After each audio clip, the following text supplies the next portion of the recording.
राधे राधे, जय श्री कृष्णा। जय हो कोटि देवी देवताओं की। आज हम फाल्गुन मास में सभी देवी देवताओं की कहानियाँ सुनेंगे। भगवान शिव कहते हैं कि फाल्गुन मास में इन कहानियों को सुनने से वह इंसान हर जन्म में मनुष्य योनि को ही प्राप्त होगा।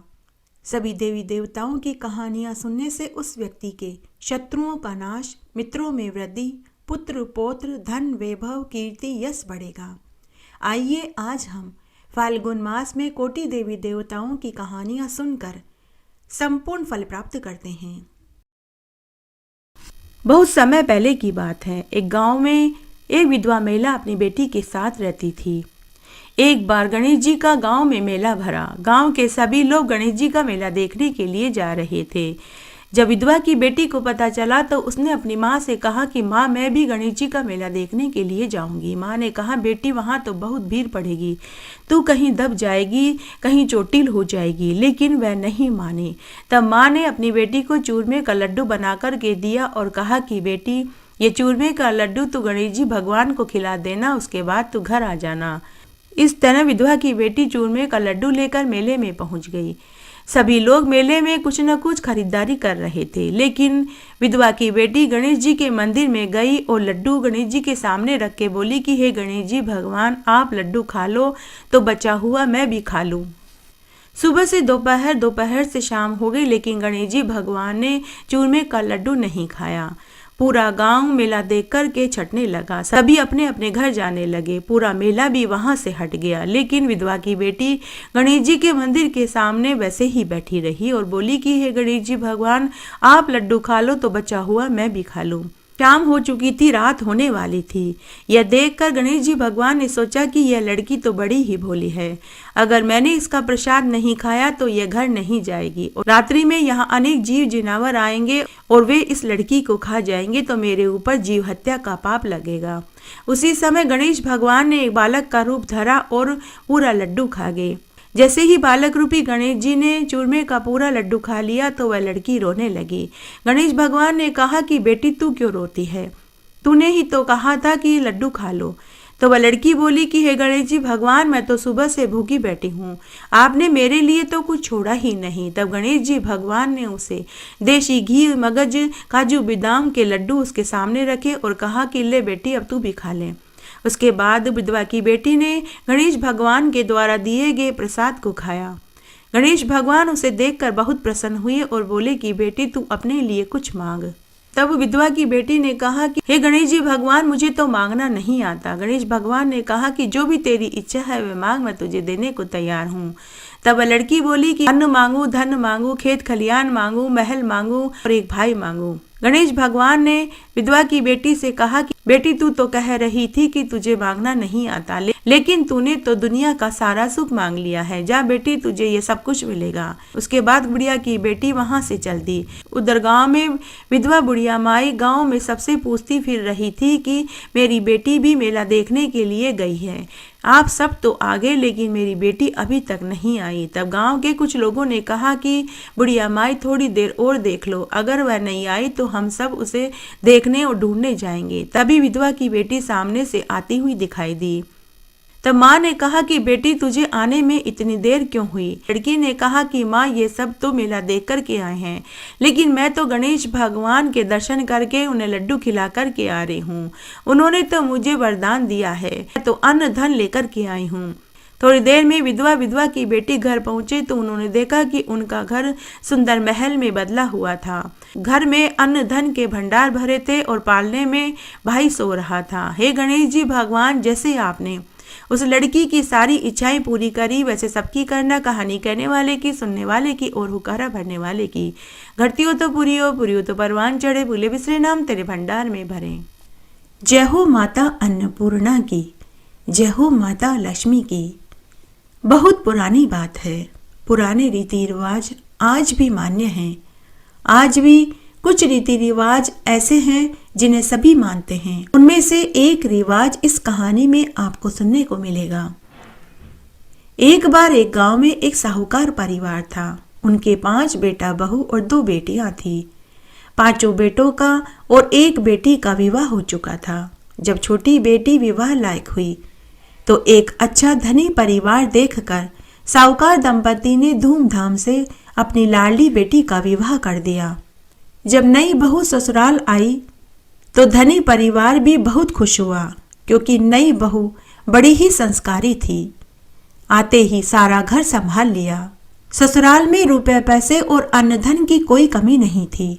जब शादी के 15 दिन निकल गए तो सास ने नई बहू को चौका भी संभला दिया और कुछ जरूरी बातें भी बताई कि बहू रोज सुबह नहा धोकर ठाकुर जी की पूजा करने के बाद ही चौके में जाना, पहली रोटी गाय को और आखिरी रोटी कुत्ते को देना मत भूलना, इत्यादि इत्यादि।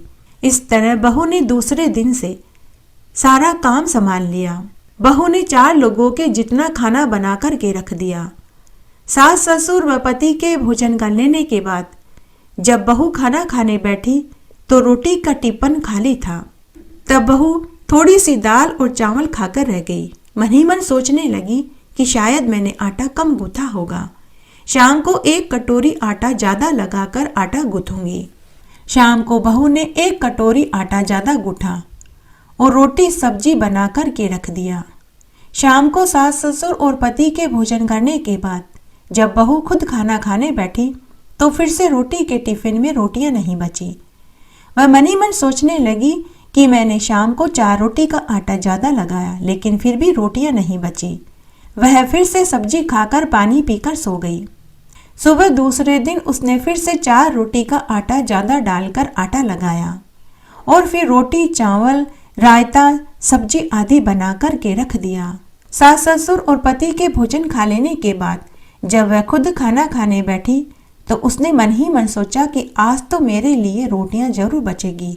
आज तो मैंने कल से भी ज़्यादा आटा लगाया था। लेकिन जब उसने रोटी का टिफिन खोला तो फिर से उसे रोटी का टिफिन खाली दिखा। वह फिर से दाल चावल और रायता खाकर रह गई। बहू समझ ही नहीं पा रही थी कि ऐसा क्यों हो रहा है।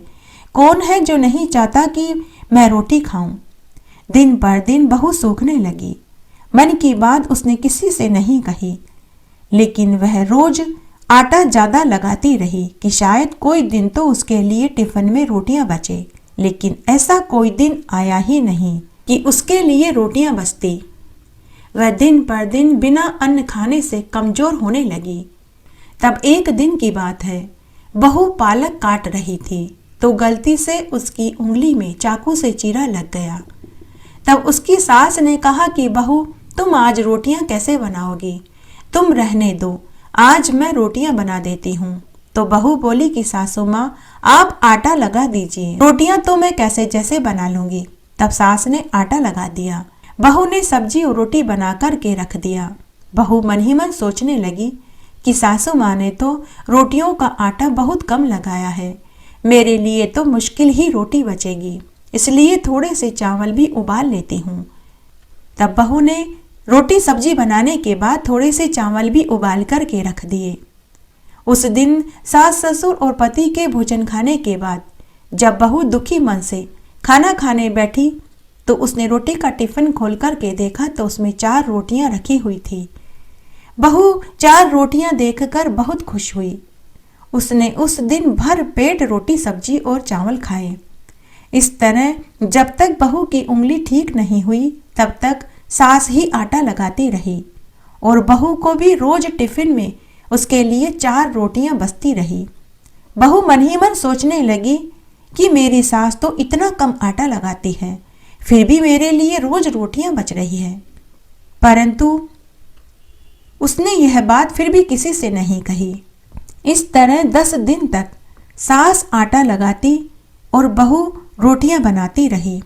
तब एक दिन जब बहू की उंगली बिल्कुल ठीक हो गई तो सास ने बहू से कहा कि बहू तुम्हारी उंगली ठीक हो गई है, क्या आज आटा लगाऊं या नहीं। तो बहू ने कहा कि नहीं सासू माँ, आज से आटा मैं ही लगा लिया करूंगी, मेरी उंगली बिल्कुल ठीक हो गई है। उस दिन बहू ने खूब सारा आटा लगाया, रोटी सब्जी चावल बनाए, पूरा भोजन बना कर के रख दिया।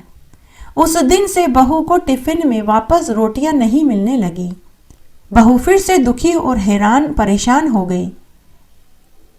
मन ही मन सोचने लगी कि सासू माँ से भी ज्यादा मैं आटा लगाती हूँ, परंतु फिर भी मेरे लिए रोटियां नहीं बच रही। वापस बहू दिन पर दिन अन्न न मिलने के कारण कमजोर पड़ने लगी। एक दिन उसके पति ने उससे पूछा कि घर में किसी चीज की कोई कमी नहीं है, तुम ही तो बनाने वाली हो, तुम अच्छे से अच्छा भोजन बनाकर क्यों नहीं खाती हो? अपनी पसंद का भोजन बनाया करो, तुम्हें कौन रोकने टोकने वाला है? मैं कुछ दिनों से देख रहा हूं कि तुम दिन पर दिन कमजोर होती जा रही हो, तुम्हें किस बात का दुख है मुझे बताओ। लेकिन संकोचवश बहू ने अपने पति से कुछ नहीं कहा। पति ने मन ही मन सोचा कि शायद मेरी पत्नी को अपने मायके वालों की याद आ रही होगी, मैं इसे इसके माता पिता भाई भाभी से मिलवा लाता हूँ। तब वह उसी समय अपने माँ पिताजी के पास गया और बोला कि माँ पिताजी, मैं कल अपनी पत्नी को उसके मायके में उसके माता पिता और भाई बहन से मिलाकर लेकर आना चाहता हूँ। माता पिता ने भी हामी भर दी। माता पिता ने कहा कि बेटा जरूर लेकर जाओ, शायद बहू का मन प्रसन्न हो जाए। तब दूसरे दिन बेटा अपनी बहू को लेकर उसके मायके में चला गया। साहूकार दंपति अपने बेटी जमाई को देखकर बहुत खुश हुए, उनका खूब आदर सत्कार किया, उन्हें तरह तरह के व्यंजन खिलाए। साहूकार दंपति ने अकेले में अपनी बेटी से पूछा कि बेटी तेरे ससुराल में क्या दुख है? क्या तुझे खाने को वे लोग नहीं देते? क्या तेरे साथ अच्छा सलूक नहीं करते? क्या तेरे सास ससुर तेरे साथ अच्छा बर्ताव नहीं करते? तुझे किस बात का दुख है? तू क्यों दिन पर दिन इतनी कमजोर होती जा रही है? तब बेटी ने अपने माता पिता और दादी को पूरी सच्चाई बताई।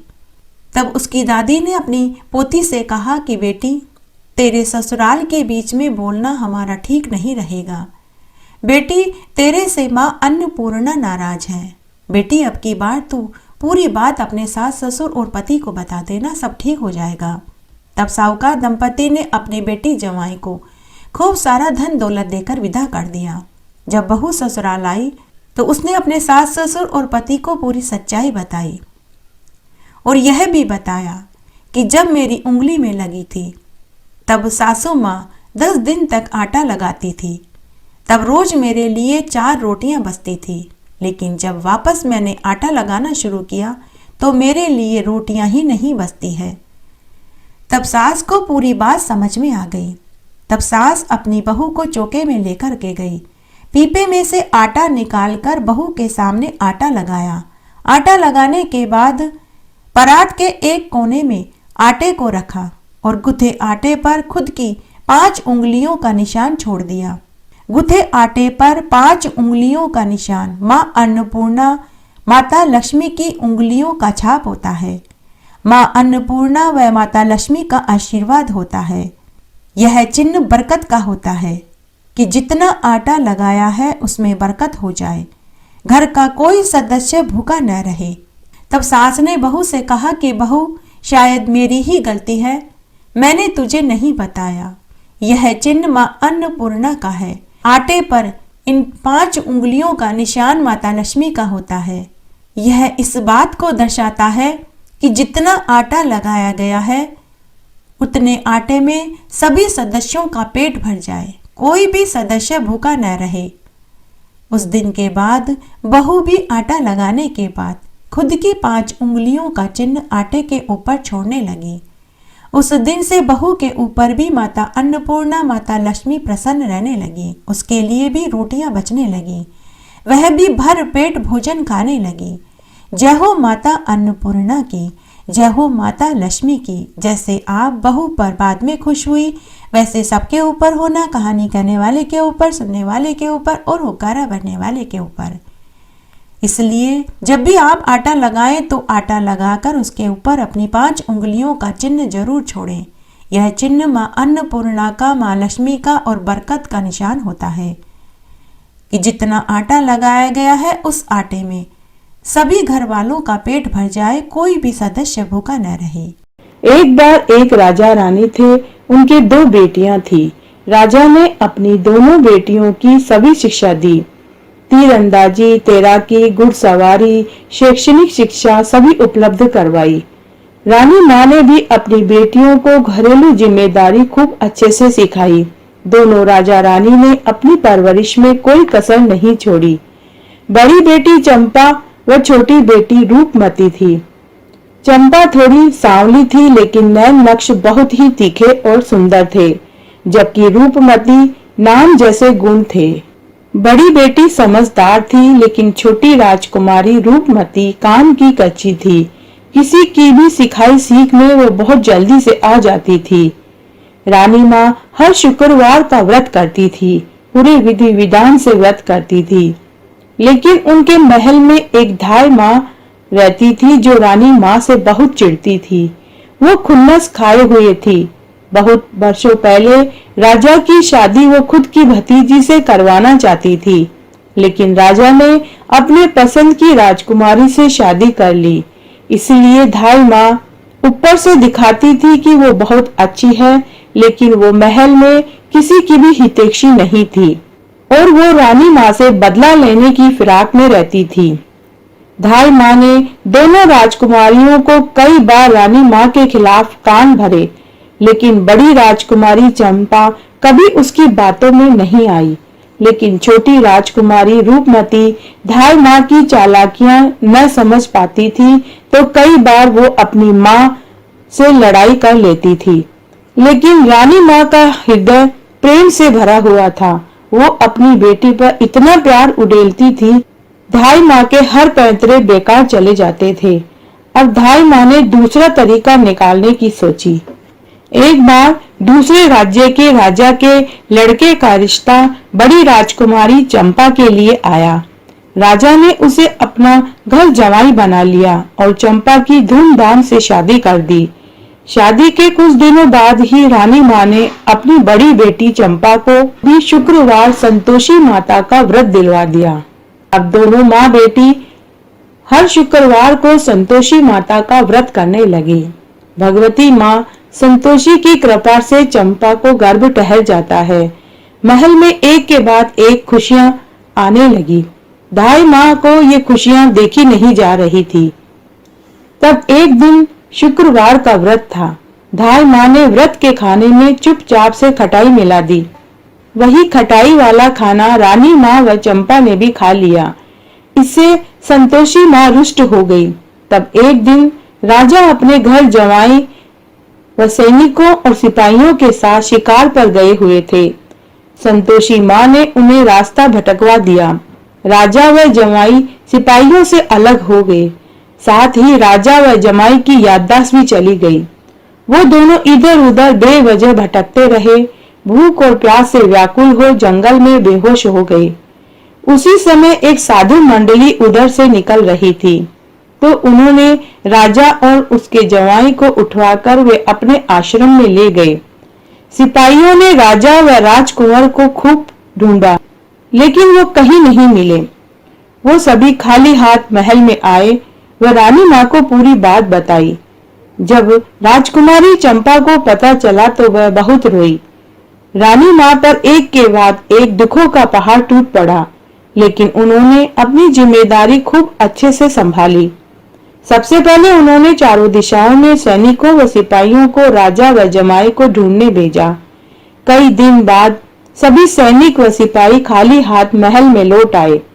रानी माँ ने इसे नियति का फेर समझकर शांत हो गई। उन्होंने बड़ी बेटी चंपा को राज्य का भार सौंप उसे राजगद्दी पर बैठाया। फिर एक दिन वापस शुक्रवार का व्रत था। रानी माँ और चंपा ने व्रत रखा। तब वापस धाय माँ ने खाने के सामान में खटाई मिलाने लगी, तो रानी माँ ने देख लिया। तब रानी माँ समझ गई कि इसने पहले भी खाने में खटाई मिलाई होगी। रानी माँ ने बड़ी कड़ाई से उससे पूछा, तो वो टूट गई और उसने खटाई मिलाने वाली बात स्वीकार कर ली। साथ ही उसने बताया कि बरसों पहले वो अपनी भतीजी की शादी राजा से करवाना चाहती थी। इसी का बदला वो ले रही थी। यह बात भी धाय माँ ने स्वीकार कर ली। रानी माँ ने धाय माँ को महल में नजर बंद करवा दिया। तब वापस से खाना बनाया गया और वो खटाई वाला खाना गरीबों में बांट दिया गया। रानी माँ व चंपा ने संतोषी माता से विनती की कि हे माँ संतोषी, आप एक माँ हैं, हम आपके बच्चे हैं, हमारी भूल क्षमा करें, हमारे पतियों को वापस घर लाएं। तब उसी रात्रि को संतोषी माता ने राजा को स्वप्न में कहा अरे राजा उठ, तेरे राज्य में वापस जा। तेरा जवाई और तुम मेरी वजह से दुख में आए हो, क्योंकि मेरे व्रत वाले दिन तेरी पत्नी व बेटी ने खाने में खटाई खाई थी। उसी से रुष्ट होकर मैंने तुझे व तेरे जवाई को गायब करवाया था। अब तू तेरे राज्य में जा और मेरा एक विशाल मंदिर बनवा। तब दूसरे दिन राजा व उसका जवाई सभी साधु संतों का शुक्रिया करते हैं, प्रणाम करते हैं और अपने राज्य में वापस आते हैं।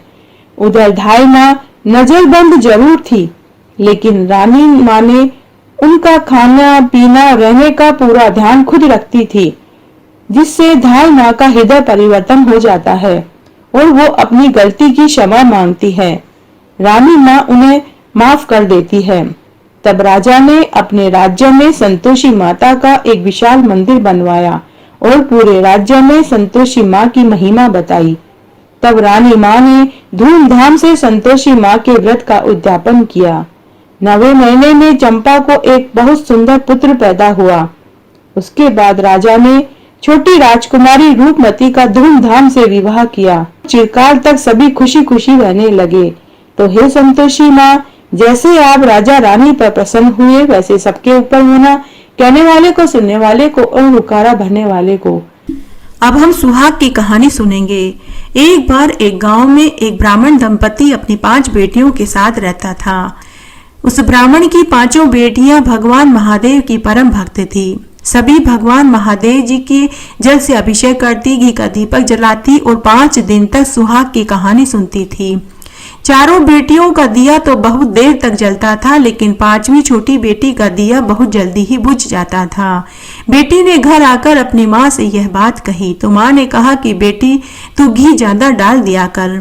थोड़े समय के बाद जब वे 5 विवाह लायक हुई तो ब्राह्मण दंपति ने 5 का विवाह धूमधाम से कर दिया। बड़ी 4 बेटियों के घर में तो खूब धन दौलत थी, लेकिन 5वीं बेटी का पति रोज कमाता था और रोज ही वे खाते थे। अगर एक दिन भी उसका पति कमाने न जाए तो उन्हें भूखा रहना पड़ता था।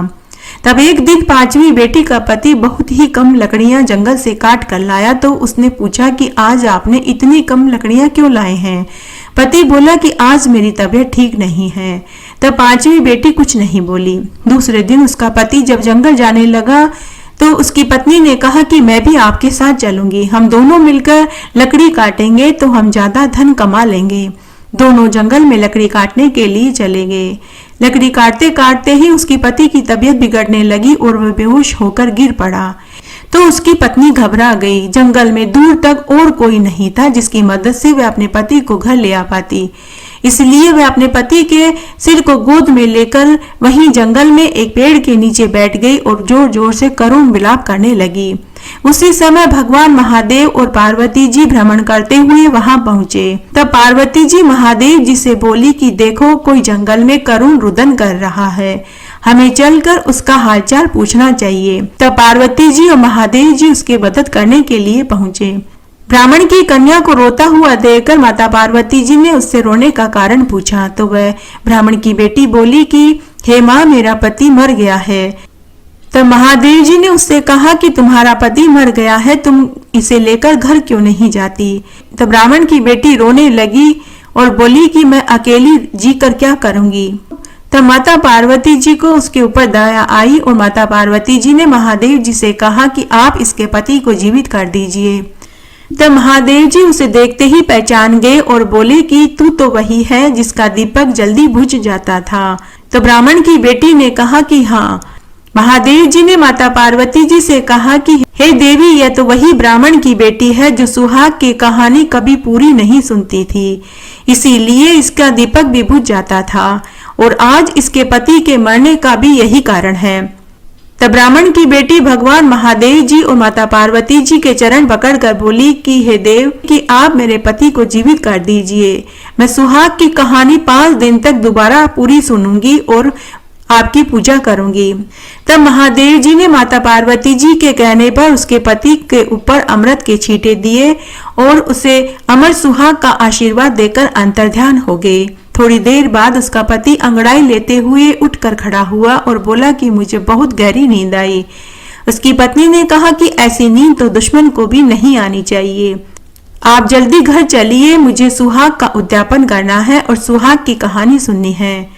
सुहाग की कहानी 5 दिन तक सुनी जाती है। 5 दिन तक व्रत किया जाता है। स्त्रियों को अखंड सुहाग के लिए 5 दिन तक व्रत करना चाहिए। 5 दिन तक सुहाग की कहानी सुनी चाहिए और फिर उसका उद्यापन करना चाहिए। उद्यापन में 5 स्टील के बर्तन लेने चाहिए और उन 5 स्टील के बर्तनों में सुहाग के सभी सामान रखने चाहिए, जैसे रोली, मूली, सिंदूर, बिंदी, काजल, कांच, कंगा, ब्लाउज का टुकड़ा और दक्षिणा के रुपए और 2-2 लड्डू। फिर इन सभी के ऊपर भगवान महादेव के चरणामृत का छींटा देना चाहिए और बोलना चाहिए कि हे महादेव जी, मैंने 5 दिन तक सुहाग की कहानी सुनी है, व्रत किया है और उद्यापन में ये सभी चीजें दे रही हूँ। राजा ने बोए जो चने और माली ने बोई दूब। राजा के जौ और चने बढ़ते जा रहे थे और माली की दूब घटती जा रही थी। तब एक बार माली ने छिप कर देखा कि उसकी दूब क्यों घटती जा रही है। तो उसने देखा कि गांव की छोटी छोटी लड़कियां उसकी दूब तोड़कर ले जा रही है। यह देखकर माली को क्रोध आ गया। माली उन लड़कियों को मारने के लिए दौड़ा तो वे लड़कियां माली से बचने के लिए भागने लगी। तब एक लड़की की चुन्नी माली ने छीन ली। तब उन लड़कियों ने माली से विनती करी कि हे माली, तुम हमारी चुन्नी दे दो। हम गणगौर की पूजा कर रहे हैं। हम गणगौर पूजा करने के लिए तुम्हारी दूब लेकर जाते हैं। हम 16 दिन की गणगौर पूज रहे हैं। 16 दिन की गणगौर पूजने के बाद तुम्हें गणगौर का पाटा भी देंगे और गणगौर पूजा का भोग का सामान भी देंगे, जिसमें शक्कर, पारे, गुणे, पापड़ी भी होंगे। यह सुनकर माली खुश हो गया। माली ने उनकी चुन्नी उन्हें लौटा दी। इस तरह अब लड़कियां रोज गणगौर पूजने के लिए माली के यहाँ से दूब लेकर जाने लगी। इस तरह 16 दिन पूरे हो गए। तब 16 दिन के बाद गांव की लड़कियां पूजा का पाटा और गणगौर के भोग के सामान, जिसमें पुए, पापड़ी, शक्करपारे, गुणे आदि, मालन को दे गई। मालन पूजा का पाटा और भोग का सामान लेकर बहुत खुश हुई। उसने गणगौर के पूजा का पाटा और भोग का सामान अपने घर की ओबरी में रख दिया। शाम को माली का बेटा घर आया और आते ही अपनी माँ से बोला कि माँ, मुझे बहुत भूख लगी है, मुझे खाने को रोटी दो। माँ ने कहा कि बेटा, ओबरी में लड़कियों का गणगौर का पूजा का पाटा रखा है, उसी के ऊपर गणगौर के भोग का सामान भी रखा है। जा तू ओबरी का दरवाजा खोलकर भोजन खा ले। माली के बेटे ने ओबरी खोलनी चाहिए तो वह नहीं खुली। गुस्से में आकर उसने ओबरी के दरवाजे पर लात भी मारी, लेकिन फिर भी ओबरी नहीं खुली। तो वह अपनी माँ के पास आया और बोला कि माँ, ओबरी का दरवाजा नहीं खुल रहा। मालन ने अपने बेटे से कहा कि बेटा, तेरे से ओबरी नहीं खुलती तो तू पराई जाए को कैसे ढाबेगा। उसके बाद मालन ने टीकी में से रोली निकाली, आंखों की कोर में से काजल निकाला, नखों में से मेहंदी निकाली, मांग में से सिंदूर निकाला और उन सबको हाथ की हथेली में पानी में घोला और ओबरी के दरवाजे के छींटा दिया तो ओबरी खुल गई। अंदर देखा तो वहां ईसर और गणगौर बैठे थे। ईसर जी सुंदर सुंदर वस्त्र और गहने पहने हुए थे और गोरा मांग संवार रही थी और ओबरी में अन्न के भंडार भरे पड़े थे। माली, मालन और उसके बेटे ने भगवान के दर्शन करे। दर्शन देने के बाद ईसर और गणगौर अंतर्ध्यान हो गए। हे गणगौर माता, जिस प्रकार माली के परिवार को दर्शन दिए उसी प्रकार सबको देना। ईसर जी जैसा भाग देना, गोरा जैसा सुहाग देना, कहानी कहने वाले को, सुनने वाले को और हुक्कारा भरने वाले को। एक बार की बात है, एक जंगल में एक बहुत पुरानी हवेली थी। उसमें एक डायन अपनी 7 बेटियों के साथ रहती थी। जब भी कोई इंसान रास्ता भटक जाता तो वह उसी हवेली में रात बिताने चला जाता था कि सुबह वापस घर चला जाऊंगा। तो वह डायन उस इंसान को एक साधारण महिला बनकर ठहरा लेती थी, लेकिन आधी रात्रि को वह अपने असली रूप में आकर उस इंसान को खा जाती थी। उसकी सभी बेटियां शाकाहारी थी। वो अपनी माँ को ऐसा करने से बहुत मना करती थी। लेकिन डायन नहीं मानती थी। इस तरह उस डायन ने कई इंसानों को अपना शिकार बना लिया। तब एक बार की बात है, उसी राज्य के 7 राजकुमार शिकार करते करते उसी जंगल में पहुंच जाते हैं।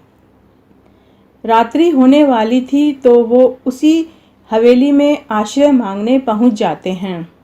तब वह डायन साधारण महिला का रूप बनाकर आई और सभी 7 राजकुमारों ने कहा कि हम शिकार करते करते रास्ता भटक गए हैं, हमें एक रात यहाँ रहने की इजाज़त दे दीजिए, हम 7 भाई सुबह होते ही चले जाएंगे।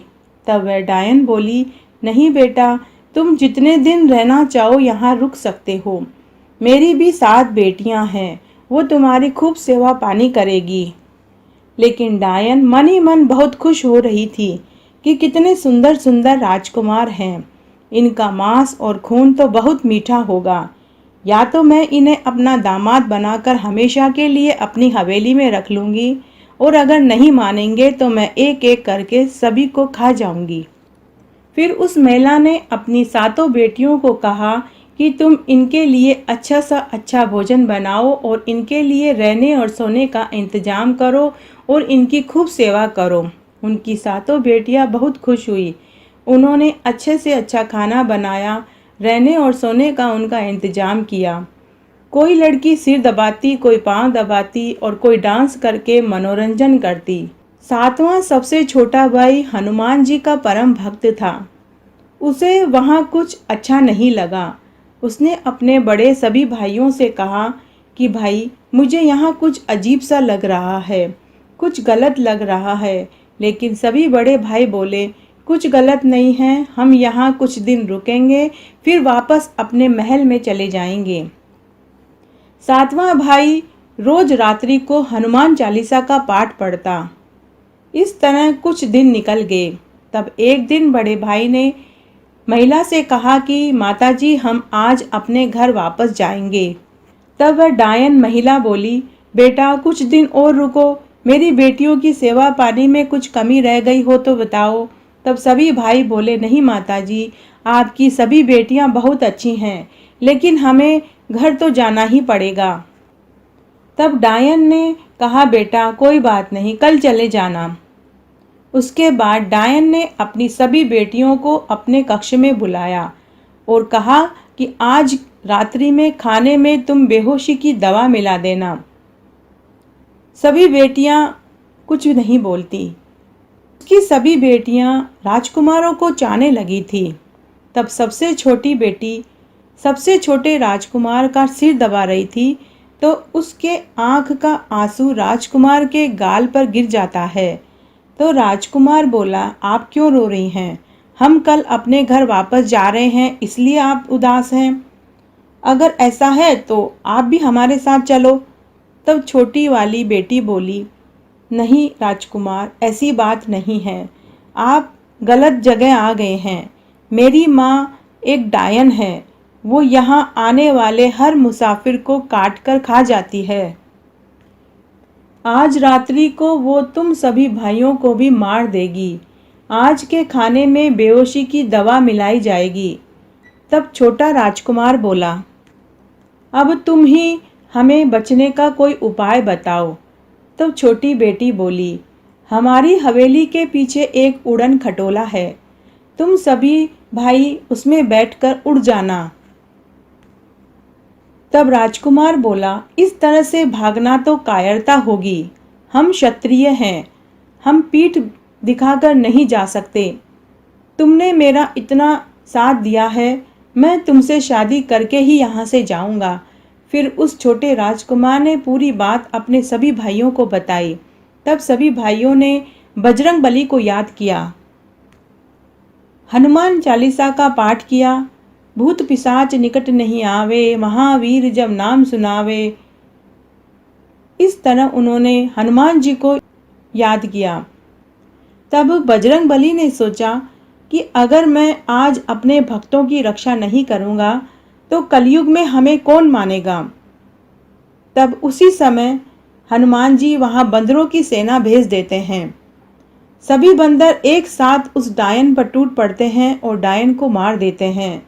सभी राजकुमार व डायन की बेटियां देखती रह जाती है। बंदरों की सेना जैसे आई वैसे ही अंतर्ध्यान भी हो गई। यह सब कुछ बजरंगबली के प्रताप से हुआ। तब सभी राजकुमारों ने डायन का अंतिम संस्कार किया और उसकी बेटियों से विवाह करके अपने राज्य में चले गए। तो हे बजरंगबली महाराज, जैसे आपने राजकुमारों की मदद की वैसे सबकी करना, कहने वाले की, सुनने वाले की और हुकारा भरने वाले की। आइए अब हम छींक माता की कहानी सुनते हैं। एक बार एक गांव में एक साहूकार का बेटा था। वह शहर से कमाकर घर वापस लौट रहा था।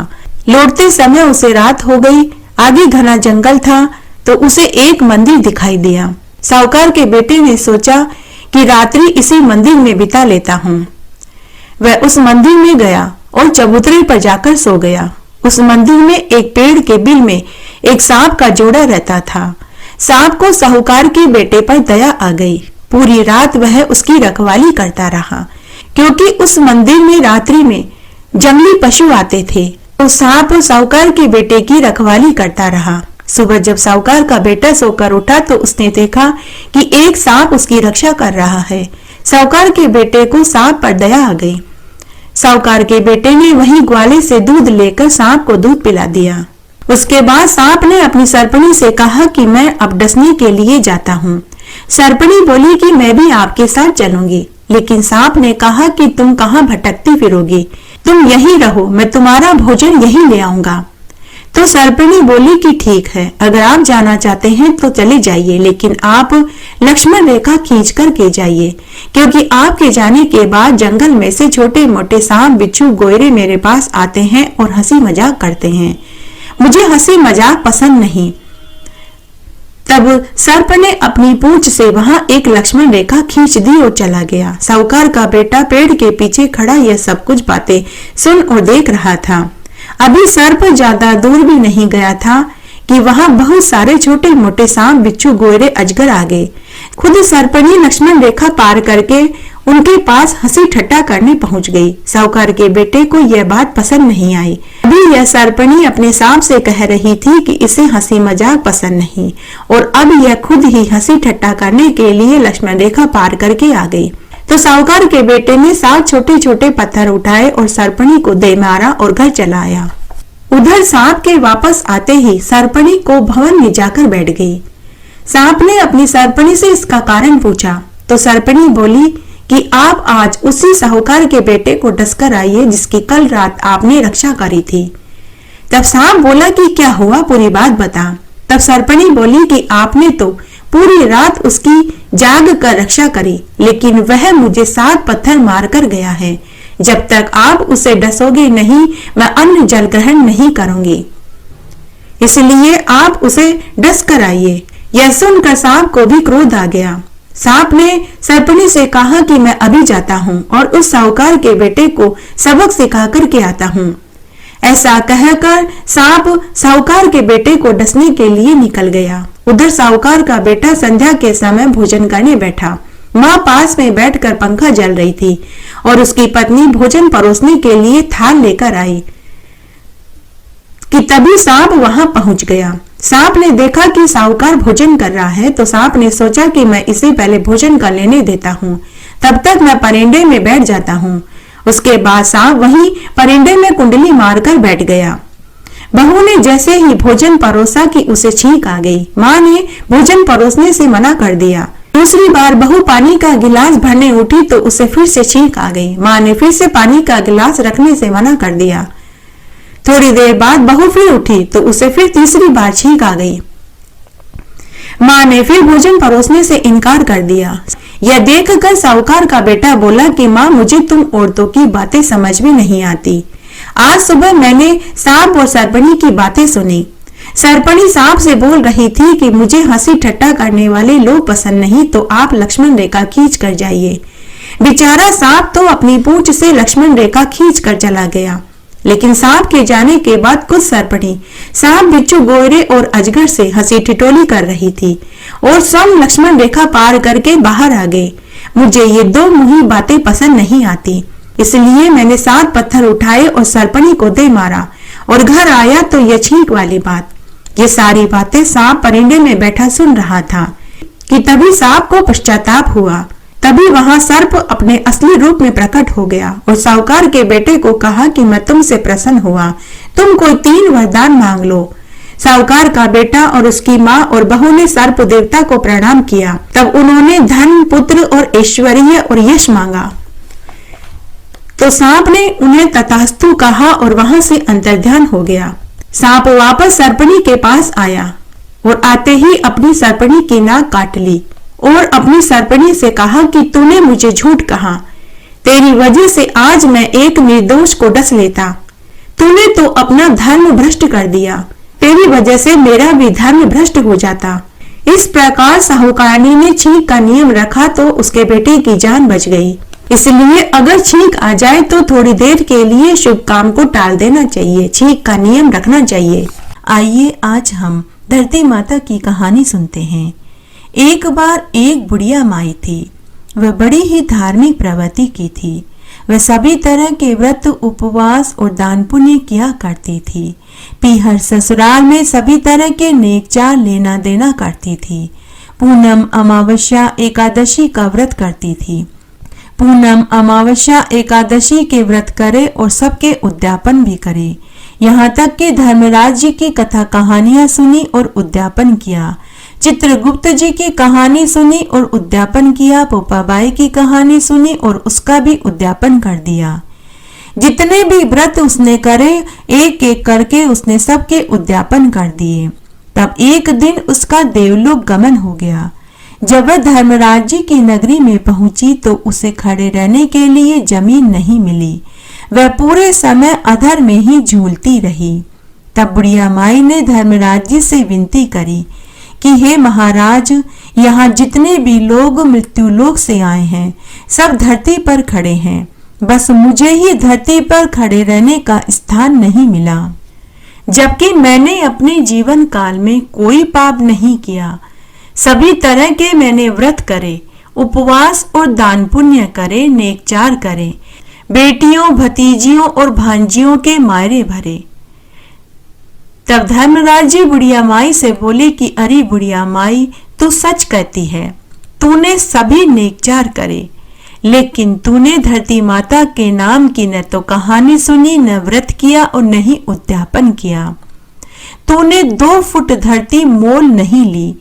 इसलिए यहाँ जितने भी लोग मृत्युलोक से आए हैं उन्होंने धरती माता की कहानी सुनी, व्रत किया और उद्यापन किया और 2 फुट धरती मोल ली थी। इसलिए इन्हें यहाँ धरती पर खड़े रहने का स्थान मिला है और तू बीच अधर में ही झूल रही है। तब बुढ़िया माई ने धर्मराज जी से कहा कि मुझे इस व्रत के बारे में मालूम नहीं था। हे धर्मराज जी, अगर मुझे इस व्रत के बारे में पता होता तो मैं जरूर व्रत करती और धरती मोल लेती और व्रत का उद्यापन भी करती। तब धर्मराज जी ने बुढ़िया माई से कहा कि अरे बुढ़िया माई, धरती माता की कहानी 7 दिन तक सुननी चाहिए। इसमें 1.25 मीटर लाल कपड़ा, 1.25 मीटर सफेद कपड़ा लेते हैं। 1.25 मीटर ही जमीन को खोद करके ये दोनों कपड़े बिछाते हैं। फिर उसके ऊपर लाल और सफेद कपड़ा बिछाते हैं। कपड़े के ऊपर रोली से छींटा देते हैं, चावल की ढेरी रखते हैं, मूली का टुकड़ा रखते हैं, नारियल रखते हैं, श्रद्धा अनुसार दक्षिणा के रुपए रखते हैं। मीठे में पताशा, गुड़ और मिठाई रखकर 7 दिन तक किसी ब्राह्मणी से कहानी सुनते हैं। उसके बाद व्रत का उद्यापन करते हैं। उद्यापन में ये सभी सामान देते हैं। साथ में ब्राह्मणी के पहनने के लिए साड़ी, पेटीकोट, ब्लाउज, तौलिया और रुमाल भी देते हैं। और जिस ब्राह्मणी से 7 दिन तक कहानी सुनते हैं उसे यह सारा सामान देते हैं। तब वह बुढ़िया माई धर्मराज जी से बोली कि हे धर्मराज जी, अब आप मुझे 7 दिन के लिए वापस मृत्युलोक में भेज दीजिए। मैं धरती माता की कहानी सुनूंगी, व्रत करूंगी और उद्यापन करूंगी और वापस आऊंगी।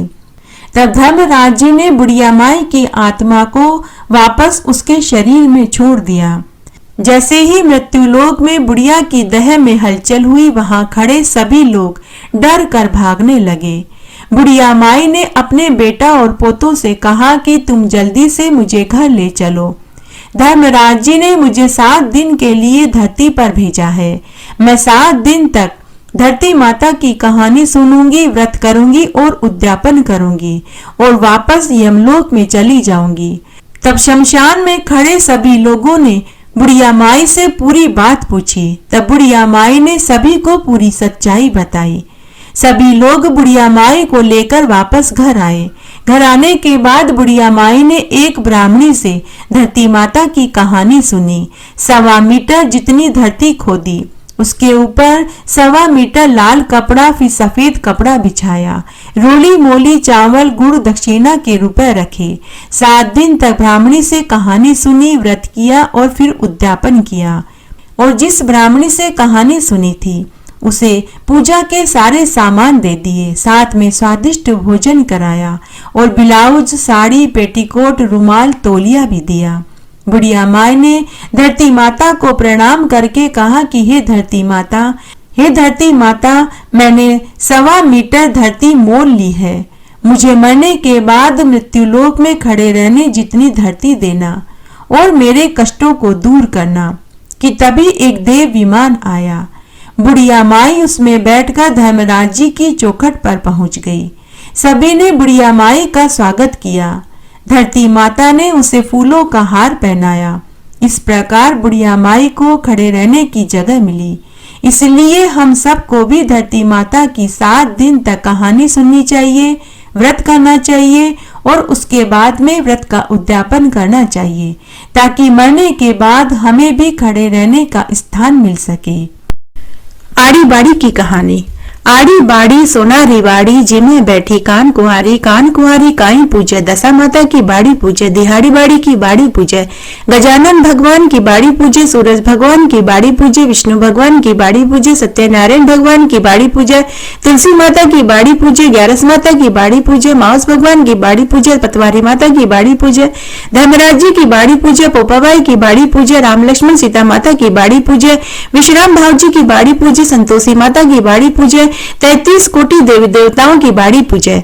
बाड़ी पूजे से काई होवे, अन्न होवे, धन होवे, लाज होवे, लक्ष्मी होवे, लाभ होवे, रिद्धि होवे, सिद्धि होवे, साईं जी को साथ होवे, पोता को परिवार होवे, दोइता होवे, पोता होवे, दोइता के लिए खीरखंड रांधे, पोता बहू के लिए राबड़ी रांधे, खाटी लागे राबड़ी, मीठी लागे खीर, चढ़ी चढ़ाई लेखी आवे, गोरी ढूंढ विनायक, ढूंढना भरा भांडना, सोना का ढाकना, रिमता जिमता, दूध में रांधे, बहू परोस सासू जी में, सासू परोस बहू जी में, सासू खाटल्या बहू पाटल्या, मंदरिया मंदराली बात, गले टेका का हार, आ बात कटेकी है, अमूल्य की डाल की कवे, सरोवर की पाल की कवे, अन्न के आटे की कवे, जल के लोटे की कवे, तुलसी की क्यारी की कवे, 4 भाई बहन की कवे, जो मिले तो नगर नगर न बन पावे तो 12 मन का लाडू करे, 12 मन का लाडू न बन पावे तो 6 मन का लाडू करे, 6 मन का लाडू न बन पावे तो 1.5 मन का लाडू करे, 1.5 मन का लाडू न बन पावे तो 1 मन का लाडू करे, 1 मन का लाडू न बन पावे तो 12 महीने की बात लेकर 12 सेर का लाडू करे, 6 महीने की बात लेकर 6 सेर का लाडू करे, 12 सेर में 3 सेर गुड़, 3 सेर घी, 6 सेर आटा लेकर 12 मन का 12 लाडू करे।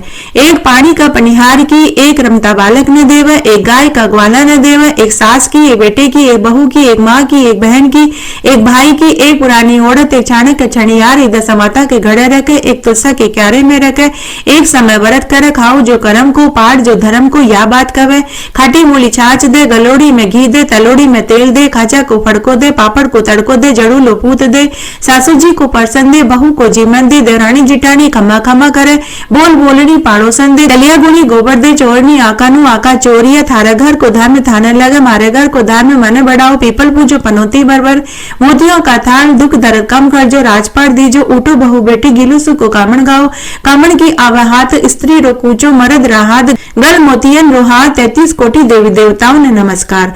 उठो भाई तपसी, जीमो भाई लपसी, भाई को थान, भाभी को मान, थाने ताकि वार्ता को फल, माना माँ की कहानी, कथा और व्रत को फल। लपसी और तपसी की कहानी।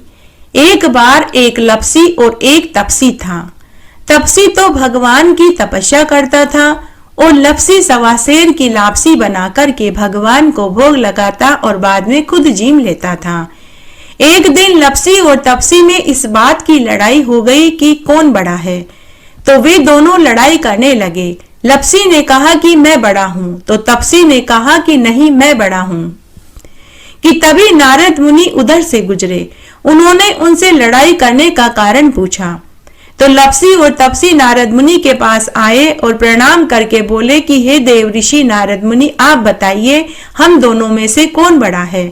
तब नारद मुनि बोले कि मैं तुम्हारा फैसला कल करूंगा। दूसरे दिन नारद मुनि ने तपसी और लप्सी दोनों के आगे 1.25 करोड़ की अंगूठी गिरा दी। तपसी ने जैसे ही 1.25 करोड़ की अंगूठी देखी तो उसके मन में धन का लालच आ गया। उसने अंगूठी उठाई और अपने घोड़े के नीचे दबा दी और तपस्या करने के लिए बैठ गया।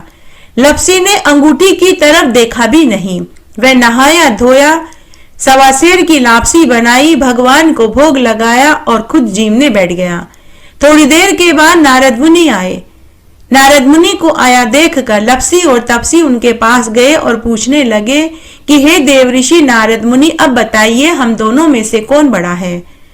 तब नारद मुनि ने तपसी से कहा कि तपसी, तू अपने पांव को उठा। तपसी ने जैसे ही घोड़ा उठाया तो उसके नीचे से 1.25 करोड़ की अंगूठी निकली। तब नारद मुनि बोले कि हे तपसी, तूने धन का लालच किया, अंगूठी चुराई, इसलिए तेरी तपस्या भंग हो गई, इसलिए लप्सी बड़ा है। तब तपसी रोने और गिड़गिड़ाने लगा और नारद मुनि से पूछने लगा कि हे देव ऋषि नारद मुनि, मुझे मेरी तपस्या का फल अब कब मिलेगा। तो नारद मुनि बोले कि कार्तिक मास में स्नान करने वाले स्त्री पुरुष सभी कथा कहानियों को सुनेंगे और तेरी कहानी नहीं सुनेंगे तो उसका फल तुझे मिलेगा। अगर दिए से दिया जलाया तो फल तुझे मिलेगा। बहन बेटियों को साड़ी दी और ब्लाउज नहीं दिया तो फल तुझे मिलेगा। अगर स्त्रियां सीधे हाथ की तरफ नाड़ा बांधेंगी तो फल तुझे मिलेगा। ब्राह्मण से पूजा करा करके दक्षिणा नहीं दी तो फल तुझे मिलेगा। गमछा दिया और धोती नहीं दी तो फल तुझे मिलेगा। इस तरह आज हमने फाल्गुन मास में सभी देवी देवताओं की कहानियां सुनी। आशा करती हूँ आपको इन कहानियों को सुनने का संपूर्ण फल प्राप्त होगा। मेरे साथ बने रहने के लिए आपका धन्यवाद। आगे आने वाली कथा कहानियों के लिए भी आप इसी तरह मेरे साथ बने रहें। धन्यवाद।